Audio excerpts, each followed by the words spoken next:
Welcome to Talk to Brazil with Tom Reaoch, the business connector to business in Brazil. Welcome to Talk to Brazil, the business connection, a leading business podcast talking about business in the world. I'm Tom Reaoch, an American known as the King of Networking, connecting people from my podcast studio in Brazil. Today's guest is Kathryn Elliott. She's joining us from Melbourne, Australia. She's founder of the Alcohol Mindset Coach and My Breast Friend. Her individual coaching programs are delivered using This Naked Mind Institute, science-based compassion-led methodology. It's based on 3 pillars of change: knowledge, emotion, and action. I recently read an article that Kathryn posted on LinkedIn. The article, Breast Cancer and Alcohol, the elephant in the room that no one wants to talk about. So Kathryn, why not talk about it? Hi, Tom. Thank you very much for having me. That's exactly what I'm trying to do, open up the conversation.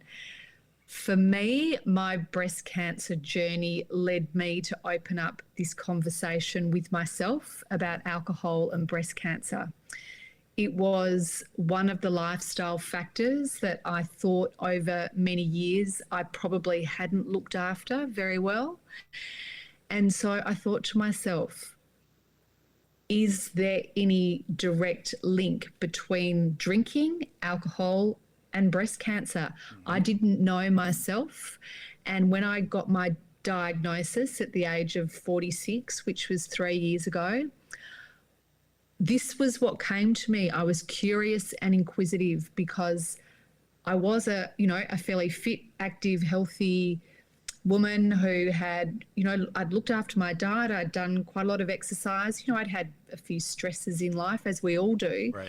But drinking was the one thing that I felt over, 30 years or so that I probably had an unhealthy relationship with alcohol, in that I had been, I would say, a binge drinker, which had started off when I was 14.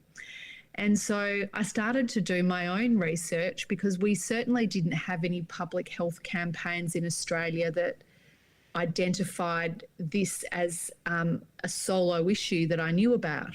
So I started to do some research, and I uncovered, some statistics and information that was quite shocking to me, and that there were absolute direct links, and that there'd been research showing this for 20, 30 years. And I wondered why I hadn't seen more of it out there in the public. Well, that's really what attracted me to you when I read the article, because for our listeners, I too am a breast cancer survivor. And I guess, as you, it came to me obviously as a great surprise. I didn't even think men would get breast cancer. Obviously, it's more common with women. But it is a wake-up call in many senses. And to that point, when I found that I had cancer, then talking to the oncologists and the doctors and healthcare providers, you really start looking for information as to why. And most of the doctors are looking at the why, because they're, in my case, there are few male patients worldwide. It's only 1% of the population. So at the same time, they look to me sort of as a guinea pig and do a lot of investigation. But one of the things that did come out was alcohol and alcohol related. And what attracted me to your article was that was the only time anybody talked to me about it. You really, again, you don't see much, you don't see anything out there. It wasn't considered for breast cancer as a cause. So I do want to commend you right off the top for what you're doing, because most women I know, and what I call my chemo cousins, when I was going through my chemotherapy, obviously most of my buddies were women. But what surprised me, that many of them were very young, because we used to think, here in Brazil anyway, and other places of the world, that women should be thinking about breast cancer in their 40s. But there were girls with me that were in their 20s. And then it gets back to the point of drinking, because also here in Brazil and other places, we talk about binge drinking and college or school related things, right? heavy drinking could be the cause.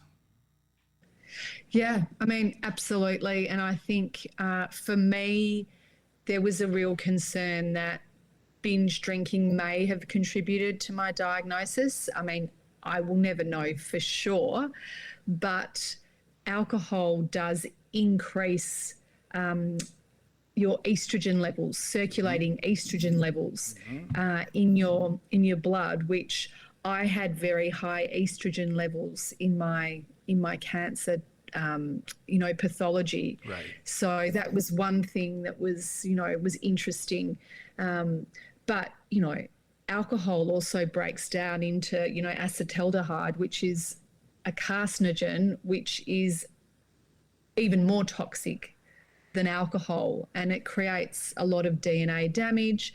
So there are a number of ways in which alcohol can cause cancer in our systems. And look, I think the main point here is that in our society and our culture, there is just excessive drinking that's really encouraged and promoted and role modelled. And I guess what I'm trying to do is, through the information that I'm finding out, to start to question whether or not these drinking habits over a long term are really, creating health problems that we don't necessarily know about or foresee. In America, they've got a fantastic campaign that they've launched called Drink Less for Your Breasts. I saw that in your article, right? Drink less for your breasts. Yeah, which is great. It's got, it's catchy, and the fantastic thing is it's targeting younger women. So there is some new research being undertaken to the effect of drinking earlier in life as to what impact that may have on a breast cancer diagnosis later on in life. And it's the period between when a woman first has her period and then potentially when she has her first child, if she has her first child. And over that period of time in a woman's life and the drinking in that period, they're saying that could actually have quite an effect on, later breast cancer risk. So it's interesting. There hasn't been a huge amount of research done in this area yet, but it's something that they're starting to uncover and see some trending in. Well, with health in general, and many of the things that we've gone through in our youth, we're really never aware. We never really think about the impact of what we're doing. And that's across the board. We're talking about breast cancer today, but what is going to happen to our body? What will happen to our body for what we're doing today? And what we see or feel. And one of the things that my doctor told me, he says, well, there are two things are happening. People are living longer. And he says, for you as a man, you're living longer than statistically thought years ago. So since we are living longer, we're apt to have the reflex of some of these things that you just mentioned that may come up later in life. Yeah, and I think this idea of longevity, is really important, particularly as you get older. You want to live well and you want to live better. And I guess for me, having this wake-up call in my mid-40s, although it wasn't something that I wanted, in many ways it has been a gift to me because I've been able to reassess my lifestyle. I've been able to make more intentional choices about the way I live my life. And part of that is really about energetically choosing to do what I really want to do, to live with passion and purpose, to have less stress in my life, and to, I guess, create the life that I really want, knowing that, living is a privilege and it can be taken away. And so for me, it is a privilege. And so I really want to make sure that I'm changing lives now through the experience that I've had by sharing. Well, what happened to you and it happened to me, it's really more of a wake-up call. Wake-up calls seem to be something that you get when you're in a hotel and you want to get up early, right? But when I was impacted with the news, and I'm sure you were, it's sort of devastating. Yeah, it is. I mean, it's a moment that you never forget in your life, and I think for me, it came through myself. Like, I found the lump, and it happened on any kind of a normal day in my life. I was getting ready for work. I was having a shower, but I knew sort of right then and there that something very, very shocking was up. I sort of felt I had breast cancer as soon as I found it. And then your life takes another trajectory, doesn't it? All of a sudden you are somewhere where you don't think you're going to be. And, I got thrown into an intense period of chemotherapy straight away, pretty much. So I found the lump on a Wednesday, and I was doing chemotherapy pretty much within the week I'd started. I was sitting in the big red chair with the cold cap on, thinking, oh my gosh. You start talking 2 weeks to people ago, you never I never met would... before, right? Yeah, it's a whole, and there you go. Exactly.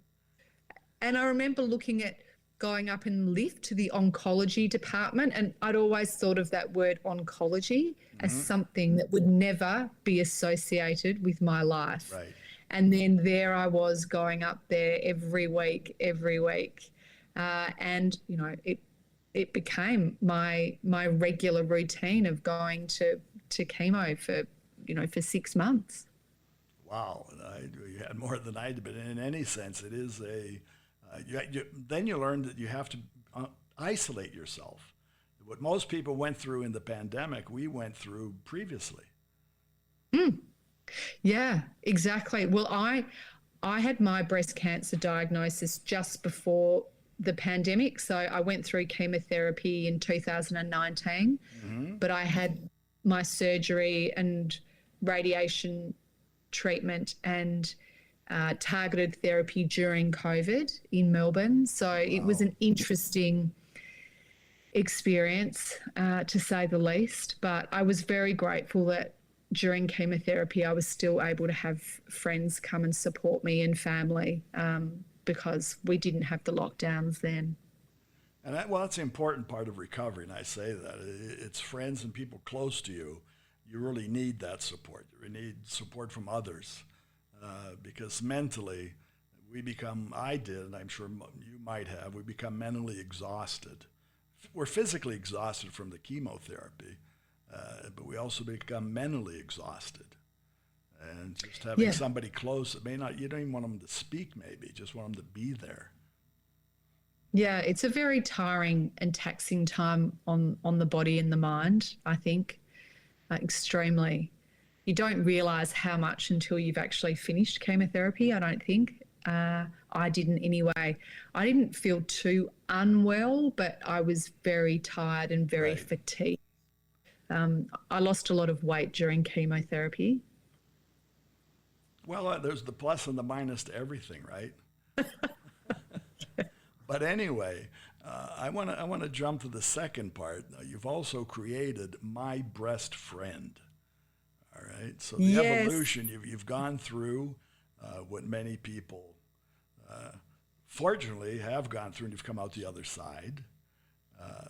So now I see you're also helping other people, and specifically for women, become more aware of themselves. Yes, absolutely. Well, I think what I realised through my own experience was that I had not been slowing down and doing enough self-care and checking in with my body. And so I thought, what product could I develop that may be, good for awareness for breast self-checking, because I hadn't been doing regular self-checking either. And so I thought... Well, I have a question as a man to a woman. Why not? Yeah. It just wasn't something that I had been really taught to do, to be honest. It hadn't become part of my routine. Maybe I had done it every now and again, but I certainly wasn't doing it every month.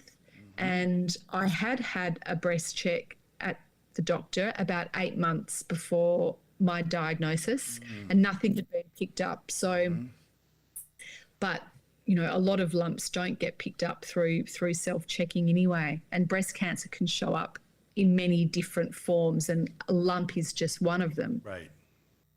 So being aware of yourself is important in any sense, and for women more so.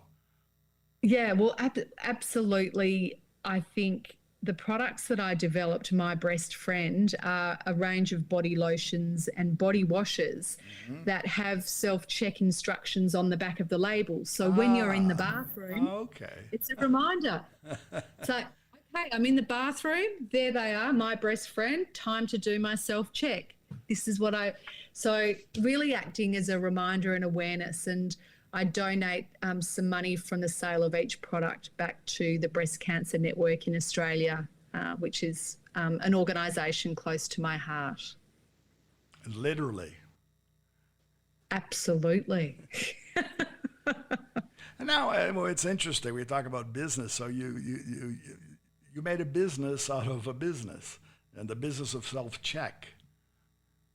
Yeah, absolutely. Well, those are my products. And, it's so interesting because the experience of me binge drinking and then having a breast cancer diagnosis and then coming out the other side, I've, developed two businesses, one which is My Breast Friend, which is around the breast self-checking and the awareness.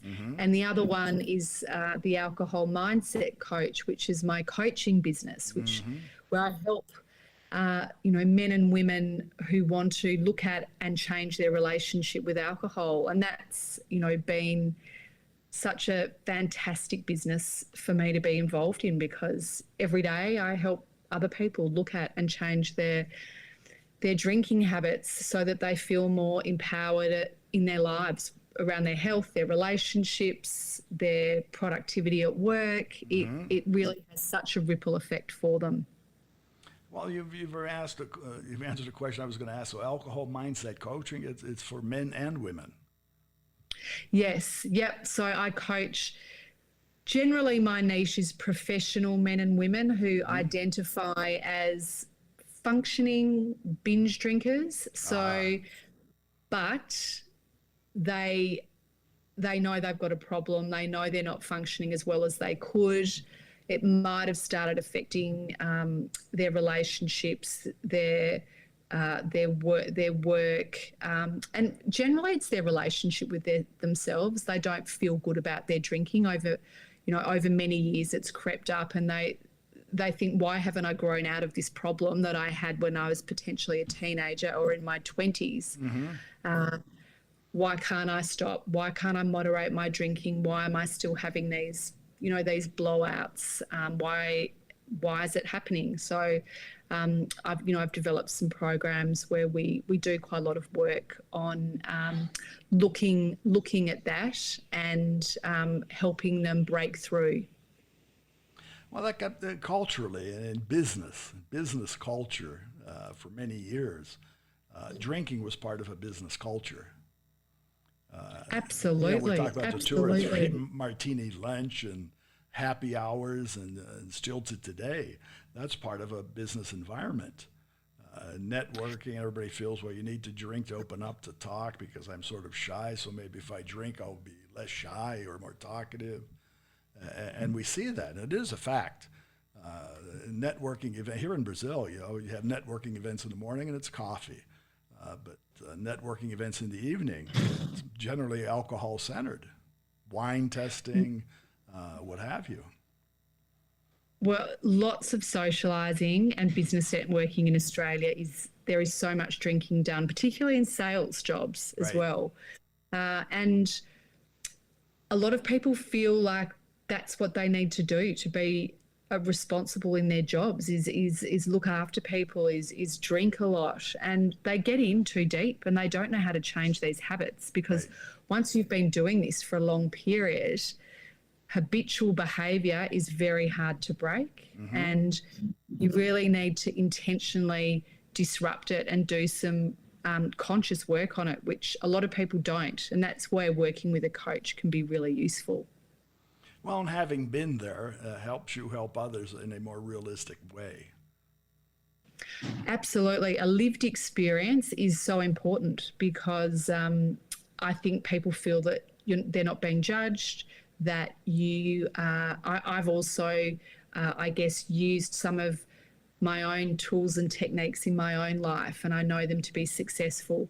And I think when someone knows that you've been through an experience and can understand the emotions that they're feeling as well, it provides a really safe space to be able to share what's going on for you as well. No, I agree with you because I've historically here in Brazil, I've been a speaker. I talk about networking to a number of different groups. And one of the groups that I had specific was networking for women. And it became even stronger once I had breast cancer. Because what I did find, many women, here unfortunately in Brazil, women who have breast cancer, have cancer, many of them are abandoned by their spouses. And then a woman has to restart. She may not, she has to find a way in business. It has to step out. So it becomes crucial. And what you are doing, so you're really adding that aspect to having gone through experiences, but now you also have the experience of starting a business. Yeah, yes, absolutely. And, I think the reason I'm so passionate about these businesses is because they've come through this, this lived experience. And for me, it's given me a real purpose in my life now as well. Like, I feel so driven by both of them, and I love what I do. Previously, I worked in PR and marketing, and although I enjoyed my job, it was a job. Right. It wasn't my passion. And now I'm driven in a different way, and I can feel the difference. And that goes back to what we said of being aware of your body, being aware of your mind, being aware of yourself.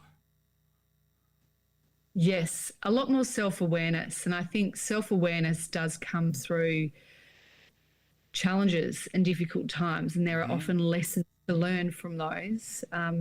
We can take them or we can ignore them. We can use our challenges to change things in a positive way. And for me, I always felt that I would use this experience of breast cancer to do something positive. For me, that felt like a good way to change my life and also to help other people as well. No, and that's the point, because again, in your article, you also mention how many women, and in Australia specifically, will have or will be diagnosed as having breast cancer. So not becoming less, it's seemingly becoming more.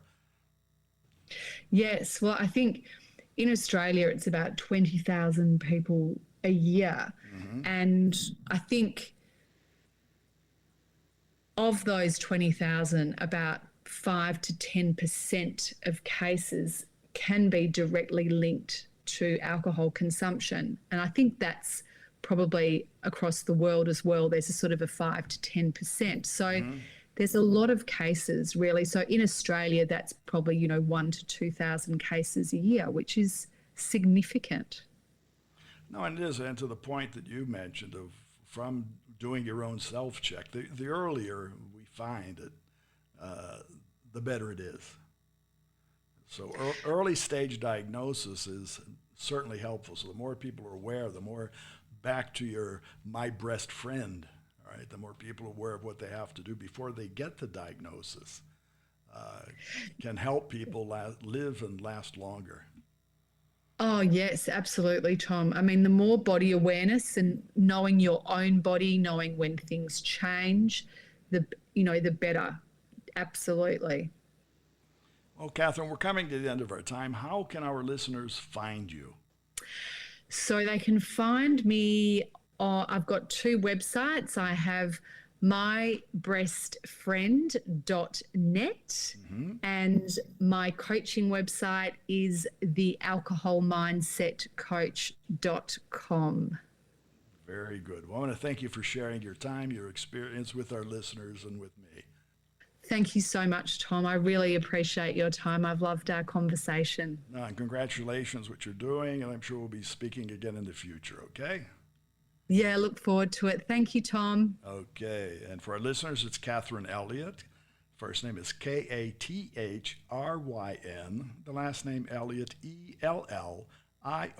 You'll find her on LinkedIn. You'll find her on her site, thealcoholmindsetcoach.com, and also mybreastfriend.net. mybreastfriend.net. I'd like to thank you, our audience, and our sponsor, Focus MI Market Intelligence. Focus MI specializes in market research for the Brazilian agricultural market. More about them on their website, www.focusmi.com. Remember, when you talk to Tom, you talk to Brazil and the world. So goodbye and thanks for listening. Thanks for listening to Tom Reaoch on Talk to Brazil, the business connector to Brazil.